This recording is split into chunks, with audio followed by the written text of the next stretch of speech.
Dans le cas où notre plaie est obstruée par un objet, dans ce cas-ci, c'est de la vitre, de quelle façon doit-on réagir?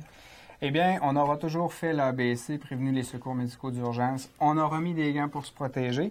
Et on passe toujours au même principe, pression, élévation, repos. Toutefois, ici, avec un objet, on ne veut pas aller appliquer de pression sur l'objet.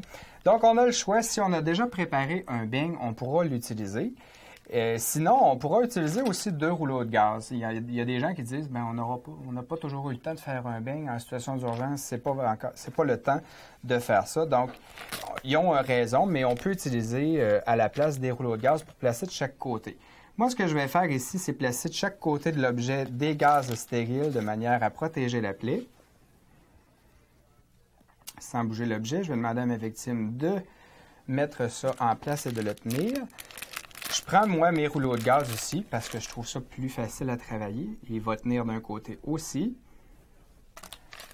et de l'autre, bien évidemment. Ici. Donc, voyez-vous, là, j'ai couvert l'objet de chaque côté sans le faire bouger.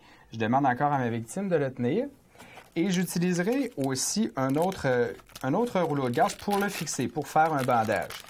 Donc, ici, on a appliqué une pression et on devra encore penser pression, élévation, repos. Parce que dans le cas présent, on veut diminuer le sang qui arrive à la plaie. On n'a pas retiré l'objet pour ne pas faire en sorte que l'hémorragie s'aggrave, parce que ça serait comme un pneu.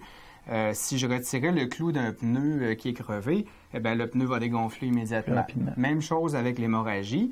Donc, pression, élévation. Toujours, je continue mon bandage.